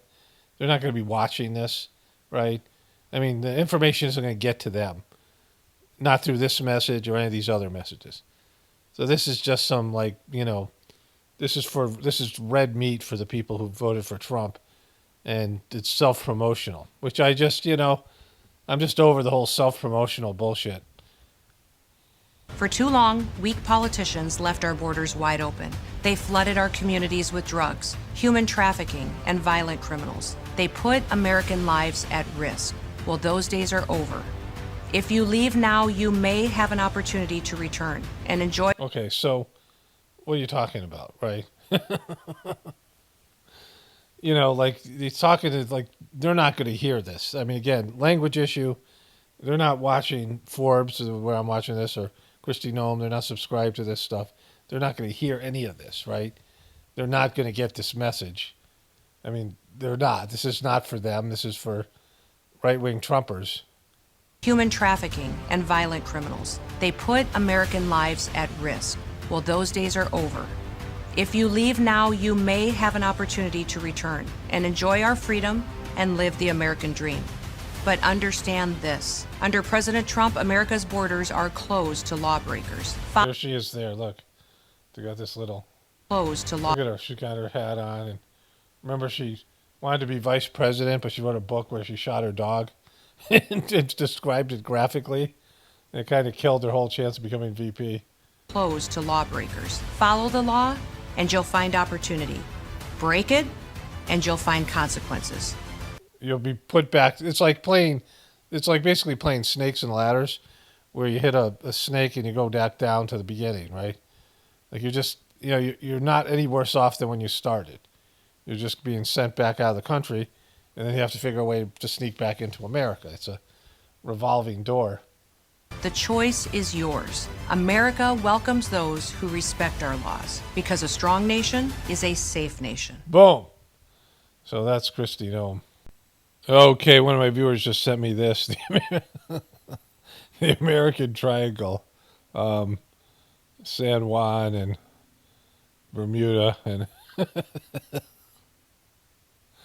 and so the Bermuda Triangle. So that was great. They're just, memes are the best. Like if there's one redeeming thing that's happened in the past for the internet and all the stuff, it's memes. Like memes are like some of the most brilliant, redeeming kind of, humanity has something to offer type of, with all the bullshit on the media and the internet and all the just lowbrow stuff and all stupidity, all the meanness, all the, tribalism, all the stuff, cancel culture, all the stuff that the internet's brought about. The memes are stand as the shining example of human creativity at its finest. Well, speaking of human creativity at its finest, here's one Don Lemons with a lemon drop. Spent a great deal of time detailing. Over the last few weeks, I have spent a great deal of time detailing the gross incompetence of a host. That's an internet glitch that I've had. It's weird because I got crazy fast speeds. I got 500 uploading videos has always been a hard thing. But I've had crazy fast speeds. But the internet is stalling out. It's having moments where it just spotty, where it's not working for a minute or so. And this guy came over today. The first I saw them looking at the end of the street, they were working at the hub. And the guy came over and said, "My neighbor is also having this issue." So we have fiber optic cable, which is fiber optic cable. So there should be no reason for it to go on and off. And so he looked at the, what's going on inside the house, and he said that they had these wires, with two that connect the box to the fiber optic cable or whatever it is. And he said that it's been faulty. They have a whole bunch of faulty ones. And so he said, this is the problem. And, he left, and I started to do work here, and it's gone on and off about 3 or 4 times. And so it's a real bummer. I turned the internet off at night, which is a good thing. And, my son called about the internet yesterday, set up this appointment. And they said that it updates at night. I'm like, shit, am I supposed to leave this thing on, at night? Because that could be the issue. But we'll see. I'm leaving it at night for a couple nights. And if it doesn't reboot in some way, if it doesn't, that's when it downloads its updates or whatever. But, it sucks that we got high-speed internet finally, and it breaks up a lot. Host of personalities in the Trump administration. We have talked about the Doge teens. We've shined a spotlight on RFK Jr. and Pete Hegseth and Tulsi Gabbard and on and on and on. We've even and it's just all brilliant content, Todd. Keep on rocking in the free world. Dug into the history of the newly minted OMB director Russ Vought. But you know who we haven't talked about enough? Who, Don? One Caroline Leavitt. Caroline Leavitt, the fake Christian Barbie. Donald Trump's press secretary. We haven't talked about her enough, and that was an oversight on my part and my team's part, because I think that she may be the least talented and least qualified person to have the honor of ever holding that position. Now, she's actually good at her job. She is really unlikable, and I dislike everything she stands for and all the fakeness, the fake Barbie truther, the fake Barbie, the fake Christian Barbie. But she's actually good at her job. It's a shitty job. I never saw Jen Psaki do it. The last girl, whatever, Jean Pierre, whatever her name was, she was good at it too, but she was really annoying. To do the job well, you have to be annoying, and you have to just lie in a way, a totally dickish way. I was watching, there's this guy, Carlos Mencia, and Joe Rogan went after him for joke stealing some years ago. And I'd seen the video out now years after it happened. But, a long time ago, 7, 8 years ago, I saw the video. And it came back up around. I saw some interviews, and YouTube recommended a bunch of these things. And I rewatched some of it. And I watched Carlos Mencia go into this denial, much like this TV show I just watched called, whatever that was, Apple Cider Vinegar, with that Belle Gibson. And just denying, when you've been caught just, lying and deceiving and just red-handed. Like everybody knows you lie. And Carlos Mencia, everyone in the comedian community knew the guy lied and knew the guy was stealing their material because he was doing that. And he was a dick. He bumped them on these open house kind of comedy clubs and things, and everyone hated him. All the other comedians, and Joe Rogan outed him. And Carlos Mencia, there's an interview he did with some guy, Bobby Lee, I think the guy's name is, who used to be Carlos Mencia's protege, and he had, intention was to kind of help this guy redeem himself. And the guy just kept on saying things like, I'm glad it happened to me and not somebody else because somebody else would have killed themselves, and, all this emotional blackmail shit and all that kind of stuff, right? And that's what the press secretary has to do, is just get up and, use emotional blackmail and say all these things about, oh, what a horrible person you are for asking that question, and just lie and deceive and just be a piece of shit, right? Like a good press secretary has to be an absolute piece of shit, stonewalling the media, lying blatantly in their face. They have to have no sense of shame or no sense of self-examination, just just totally lying about stuff in a manipulative way where both the people know that they're lying. She knows she's lying, and the reporter knows that she's lying, and just do it anyway. Like that kind of person, like someone who's been caught lying and, won't, and will just not admit it, right? Where you're confronting somebody and they're saying, and they just won't, they're just trying to gaslight you, right? My older brother said if he got caught cheating on his wife, he said like he could be pulling his dick out of the woman and his wife could catch him and he would say, what woman? What the fuck you talking about? What fuck you get all aggressive like some kind of mafioso? I'm like, that's fucked up, bro. And so, there are people who just do that, right?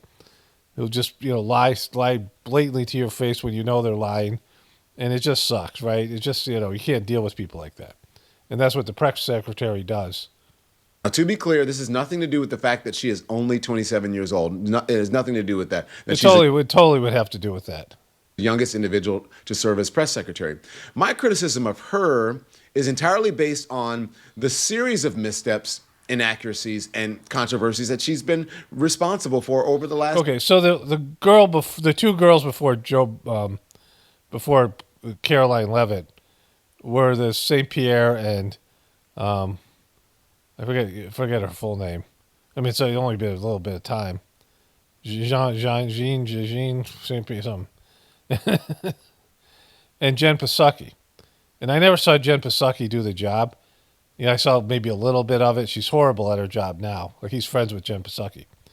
But they were covering up for a senile president. We all know that Joe Biden it's established fact that Joe Biden was mentally incompetent for his entire presidency, but at least, most people admit or were aware of it for the last couple of years, that he was having mental breakdowns.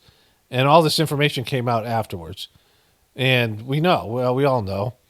I mean, everybody knows and has accepted that Joe Biden had cognitive issues, and they were covering up for him for freaking 4 years. And so you're going to say that she's somehow worse of a liar? This is the job, is to lie and cover up for your shitty president. Last several weeks. They raised serious questions about her competence and her suitability for the role. Questions like, is she even fact-checking the things that she says from behind the White House podium?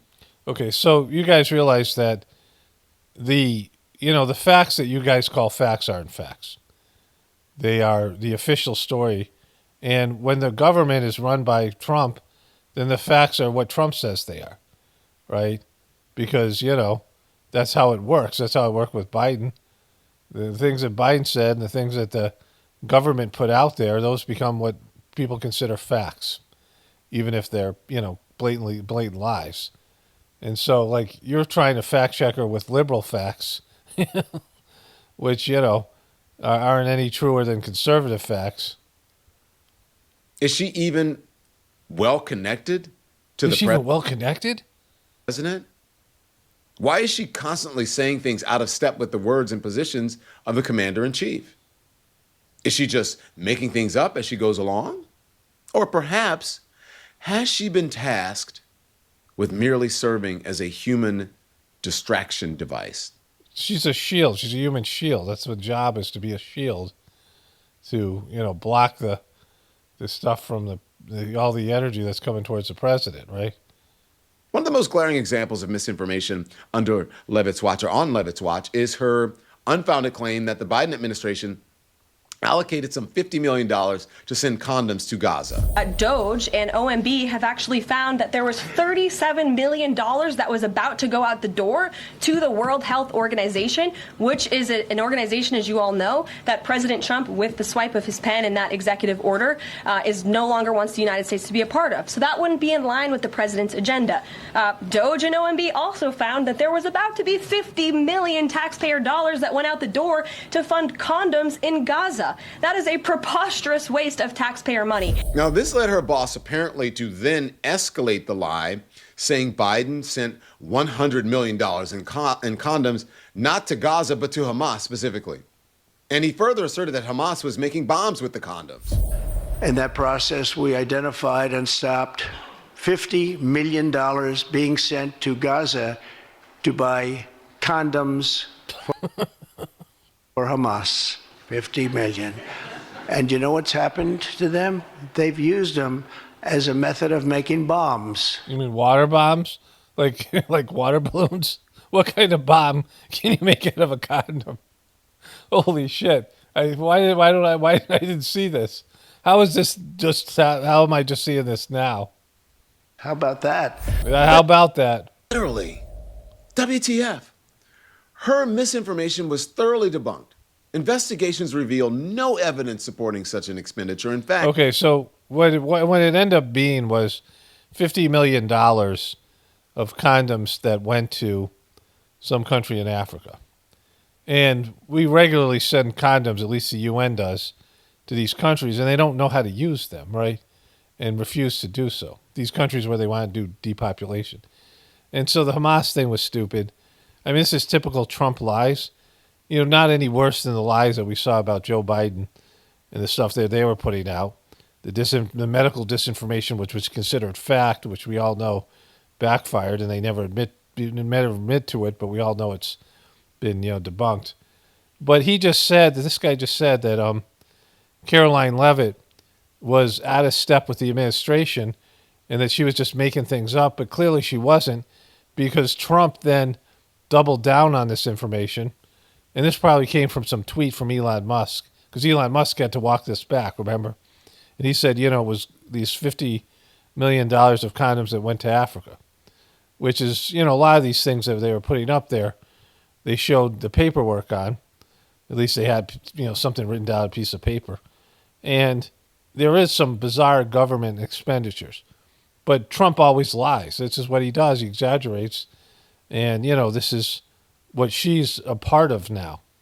So she's not doing a bad job, because she's doing exactly what Trump wants her to do, and make up these grandiose things, or just echo these things that are being said by Elon Musk and Trump. In fact, USAID reports indicated minimal contraceptive shipments to the Middle East, with none directed to Gaza. The condoms in question were actually sent to Gaza in Mozambique to stop the spread of HIV/AIDS, so it didn't make its way to the United States. Yeah, but they were $50 million. It's still $50 million of condoms. And, these countries, I mean, it's depopulation. Like, that's a depopulation move, where they're sending contraceptives to a country and saying, stop having kids, right? I mean, they're giving them free contraceptives because they want to reduce the population in Africa. Either she's incompetent or she knowingly lied. And that's far from the only example. So you're saying that Jen Psaki and the other girl didn't lie? Or any other press secretary? It's their secretary. Their job is to lie. There's always some level of disinformation coming from the press secretary, because the job is always lying. You guys were lying about Joe Biden being senile. I mean, this press secretary was saying the whole time that he was mentally competent, when all of America could see the guy was mentally breaking down. She was fucking lying when everyone saw him shitting his pants, right? Like, it was clear that the guy was having cognitive issues, right? And, they just lied blatantly about it. This is what they do. They all do that. So really, her competence is how good is she at lying. And the thing is that Americans are over the whole fact-checking thing, and so are Donald Trump supporters who were never into it. And so it's whether he's very popular. I mean, that's fucked up shit that he was saying, that the condoms were used to make bombs for Hamas. Like, it's just so stupid. Like, they're eating the dogs. These were blatant lies. And he can say it because you guys are lying all the time, the mainstream media and the Biden administration. And so people are looking at him as rejecting the mainstream story, and he's more they think he's more accurate barometer of truth, or they think it's funny the lies that he tells because he does it in such a goofy way. But either way, she's doing a good job. She sucks because she's horrible and evil and pushing this debacle in the Gaza Strip and some of these other things. But she's good at lying, and that's what the job entails. Like, you have to be good at lying. Just bald-faced lies right to the media and shaming them and fighting with them and talking about what piece of shits they are, right? And so that's what her job is, especially for Trump when he's at war with the mainstream media. And she's obnoxious and all these things, but that's what her job entails. She's good at her job. I mean, a lot of these people are good at their jobs. It's just that being good at their job is that they suck, right? And Don Lemon sucks at his job. Like, you suck at your job, Don. You're not interesting. You don't come up with the good points. You don't have any sort of insightful content. You're not good at reading things. I mean, there's nothing in terms of your job that you were good at. And now you're competing with people who aren't obstructed and hamstrung by the narrow bandwidth of the mainstream media. And you've allowed yourselves to still be confined by the official story. And so as bad as you sucked on CNN, you suck worse as a YouTuber. Another instance recently, Levitt attempted to blame the former President Joe Biden for the current egg shortage, criticizing the administration's policy on killing infected poultry to control the spread of the bird flu. Christian Day Talk. Thanks, Caroline. Just real quick, you mentioned the inflation executive order the president signed, but egg prices have skyrocketed since President Trump took office. So what specifically is he doing? So I just went to Whole Foods today and they had no eggs. No eggs, not even just the good ones. Zero fucking eggs. And the last time I went there, they had I don't know if this particular Whole Foods has, they're always short on eggs. Like, I had to go to another store, which was, not really that great. But, my chickens are starting to lay. We had 2 eggs now in the last week. I didn't check today. But, there's definitely an egg shortage, and eggs have gone up. I mean, this is since COVID. Doing to lower those costs for Americans? Really glad you brought this up, because there is a lot of reporting out there that is putting the onus on this White House for the increased cost of eggs. I would like to point out to each and every one of you that in 2024, when Joe Biden was in the Oval Office, or upstairs in the residence sleeping, I'm not so sure, egg prices increased 65% in this country. We also have seen the cost of everything, not just eggs. Bacon, groceries, gasoline have increased because of the inflationary policies of the last administration. As far as the egg shortage, what's also contributing to that is that the Biden administration and the Department of Agriculture directed the mass killing of more than 100 million chickens, which has led to a lack of chicken supply in this country, therefore a lack of egg supply, which is leading to the shortage. Okay, so she sounds believable. She's annoying and peppy and all the things I criticize about her. But to Trumpers, the people who are listening to this who don't buy into the mainstream story, let's hear what Don has to say. She's believable, right? She's competent at her job. That's what I'm saying. I mean, she's better at her job than, Don could totally rip her apart the way I have in terms of all the things that she's there's a lot of fucked up things about the fake Christian Barbie, but he's not touching on any of them. Like, he sucks at his job much worse than she sucks at her job. 100 million chickens have in fact been culled as the disease has ravaged the country. However, those fake diseases, they were killing chickens. People's fucking pet, like people had free range chickens in their yards and things, right? And this whole bird flu thing is a scam. I mean, at least for all of us farmers, you know, they're constantly trying to do this. And Joe Biden did that. It seemed like they were trying to destroy the food supply, which Trump may or may not be a part of. We don't know. But Joe Biden certainly was. This practice was also implemented during the first Trump administration, making her criticism not only misinformation, but extremely hypocritical. This is where he's, you know, like she's going after Gaza. She was lying about Gaza. The condom thing is just goofy. And what Trump said, I'm glad I saw that. I'm glad he covered that because I didn't know he said that. That was so fucking weird. But what she said was just goofy. And this thing about the chickens and egg prices, certainly the Biden administration has a lot to answer for. And now that Trump has his tariffs, if things get worse from this point, the American people, they'll know when they start blaming Trump. They're going to expect results. They're expecting prices to drop. And usually gas prices go up during the summer. I'm pretty sure that, you know, there's two different kinds of gas. There's the winter gas and the summer gas. Like the refineries use different processes for gas that they use in the summer and gas that's used in the winter. I think the summer gas is more expensive. And they usually do, they just do price hikes in the summer because people are driving more, right? And so we'll see if the fuel prices go up, and that's going to contribute to all these other things, right? But the fact of the matter is she's got lots of things you could criticize her about, and Don, he's just so stupid. He can't find those things. And certainly as a liberal, you could go after the Gaza stuff, the way that they're just lying blatantly about all the things to do with Gaza and the Palestinian people and the genocide. Like, that's like the real tragedy here. And you just miss on it. Like, as a liberal, you could do this, Don, but you just fail on it. Let's see if he has anything else here. See if she does any other little clips of her. There's nothing. Anyways, let's move to the next thing here. Okay, you know, I forgot how bad this show was. Somehow, YouTube must have recommended this to me, but I clicked on it and wasn't aware of it. Or I had another video that was here, and it must have been playing that I didn't know it was muted or something. In this video, I don't know how I got this video is what I'm saying. But it's kind of interesting.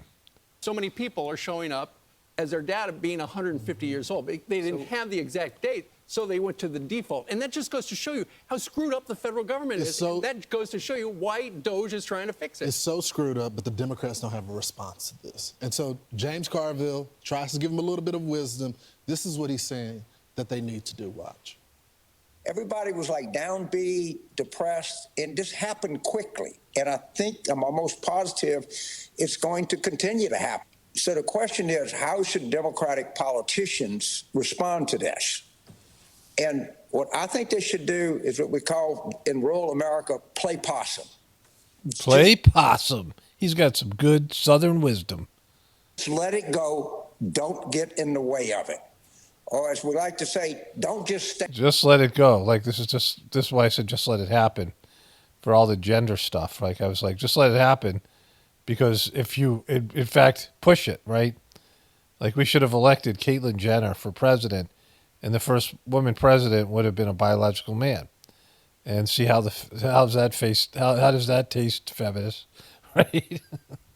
I totally would have supported that the Jenner for first woman president thing, right? That would have been great. And so, you know, this was my idea for just let it happen, because if you allow one of these things just to be the disaster it is, and this is a good policy for Democrats, let Trump go full Trump, and it seems like they're doing that. And when it fails, then they can totally come in, and no matter how bad they are, if Trump fucks up the country, then they're golden. And it's the only way they can win. They don't really have any good ideas.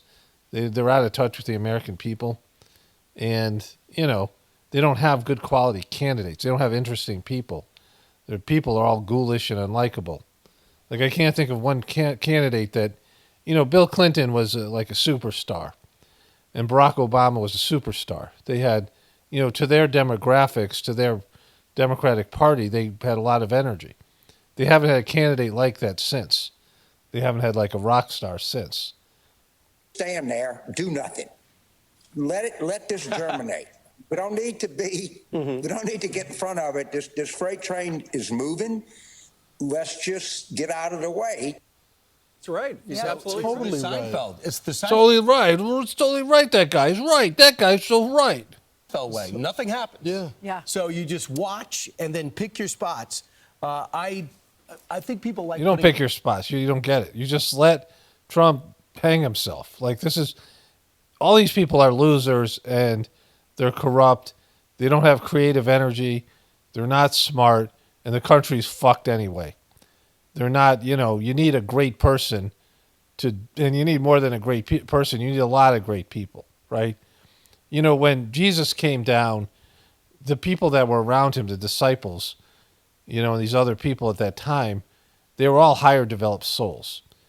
And you find this where, even in the material world, you see this with the founding fathers. The founding fathers had a lot of flaws, and they weren't spiritual giants, but they were evolved souls, and they came up with a beautiful document, the Constitution. It's not the best document, but it's, for that time, it's, amazing. And there are a lot of great things in that. And so, these ideals that they proposed. Now, people were going to shit all over them because they were too stupid to uphold them. I mean, that's, inevitably corruption was going to come in no matter what. But these collection of brilliant minds that were there at the time, and you find that like in Silicon Valley, and the scientists that put together the, the atomic bomb, the Manhattan Project. And, again, these are all high-level souls, high competent people in their fields, right? Like some of these great sports teams, the dynasties. When the Warriors had Kevin Durant and Steph Curry and Klay Thompson, they had the three best shooters at their position, probably of all time, playing for the same team, right? Some of these super teams that they put together, some of the Super Bowl teams that won multiple Super Bowls, and so you have a collection of these, brilliant people that are at the top of their fields. You see it all the time. We haven't seen that in politics like ever. I mean, in terms of being good leaders, there's great politicians. Like Trump is great at manipulating people and selling himself, but he sucks at being a leader. He sucks at, uplifting other people and, doing a good job, but he's great at convincing people. So that's, he has a talent. He has a bunch of talented people around him to sell his bullshit to people who are desperate to buy it, right? But in terms of fixing America, no one's going to do that. And so you just have to wait your turn. If you're a Republican and the Democrats are in power, you just wait your turn. Let the Democrats' failed policies and their obsession with Trump bury them, and that's what's happened. And then you get to slide in there and you get to, steal the American taxpayer dollars for a little bit, like Trump is doing.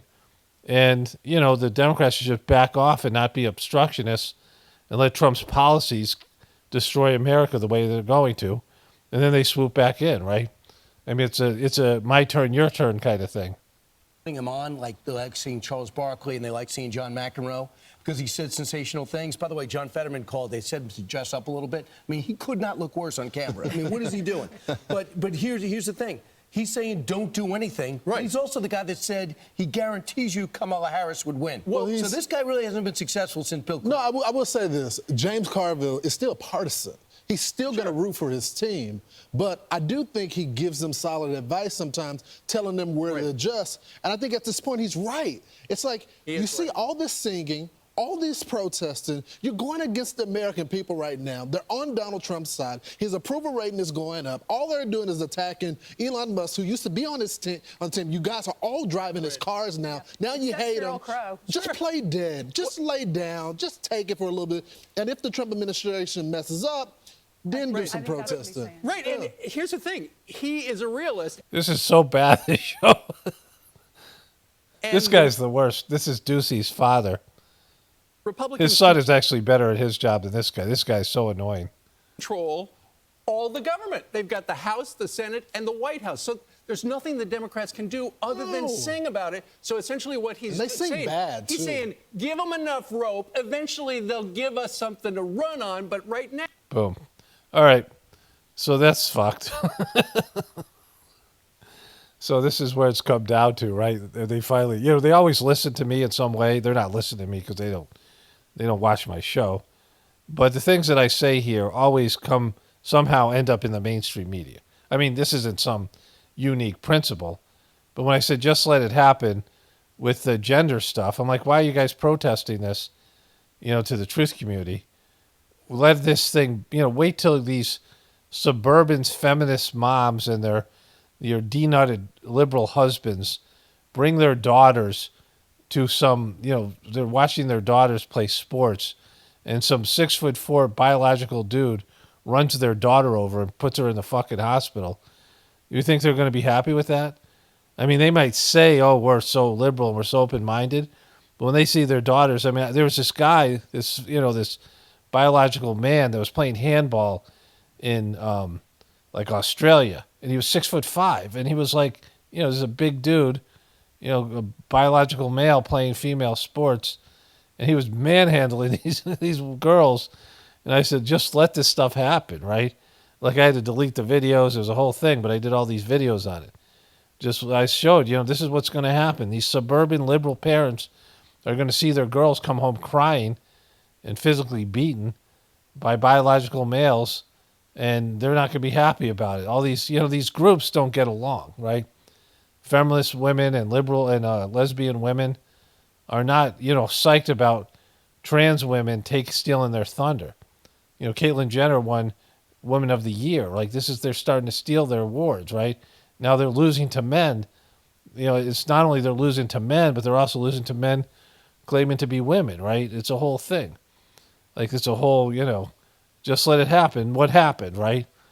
People got pissed off about it, and Trump won presidency, whether, whatever the outcome was, legitimate or not.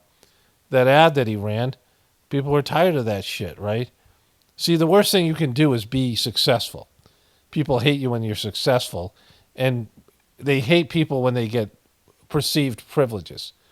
Dave Chappelle was talking about how the trans group had jumped over all these other groups in the LGBTQ, all the non-T ones, and black people and other groups that were fighting for equal rights and attention, and trans women specifically, trans men going from male to female, were getting all this love and attention, and all these other groups have been fighting for that for years, right? And so there's jealousy and resentment that builds up. I mean, the worst thing you can do is reward people.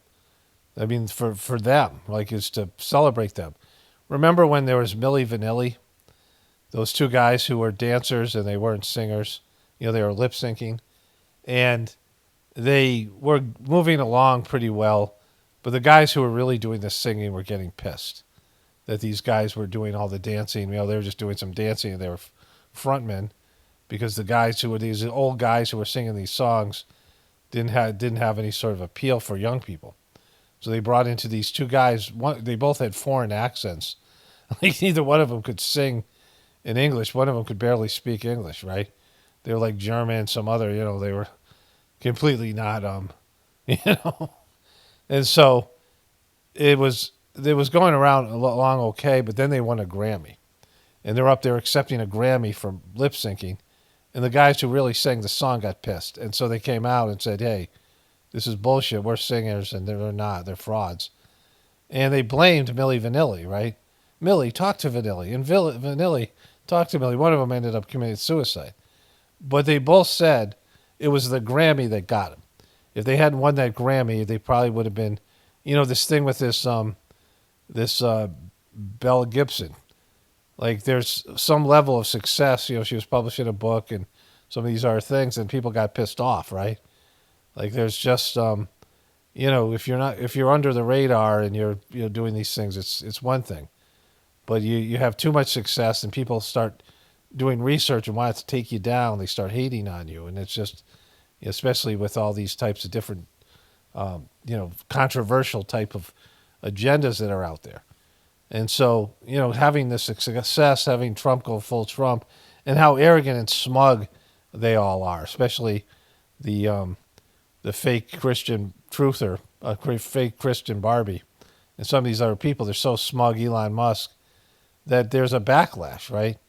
You know, you have to be humble. You have to be quiet. You have to, you know, I mean, when you start like rubbing it in people's faces, they get pissed off, right? There was my nephew played for a Christian, like a private school, like a Catholic school, and they had a good basketball team. Like he was recruited to play basketball there, and they ended up winning the state championship, I think, this year. And I went to see one of his games, and my brother was sitting somewhere else, like, you know, he was divorcing his wife, and, you know, so I sat near his wife, and she had brought one of her friends. I think it was my brother's friend's wife that my sister-in-law was a friend with, and she had a couple little kids. And somehow I ended up sitting near them, or I gave somebody a ride, I don't know what it was. And there was a lot of these white kids, and they, you know, there was New Britain, Connecticut, which is like a tough town. And they were like cheering like the Duke kids do at like the Duke basketball games, very obnoxiously. And and they were very loud. And they were playing Waterbury, which was predominantly, it was a very inner city, tough neighborhood, tough place. New Britain was a tough place, but most of these kids were kind of, you know, they were private school kids. And all of a sudden, all these guys from Waterbury, they're all black guys, come in, and they're wearing like these hoodies, like with fur around them, like big, like winter parkers. And these kids are chanting at them, like mocking the other team. And you could see the guys were getting pissed. Like they were standing under like they weren't even in the stands. And as soon as everybody went outside, these dudes, a lot of them were like older, started beating the shit out of these high school kids. I mean, it was bad. It was like a total like race riot.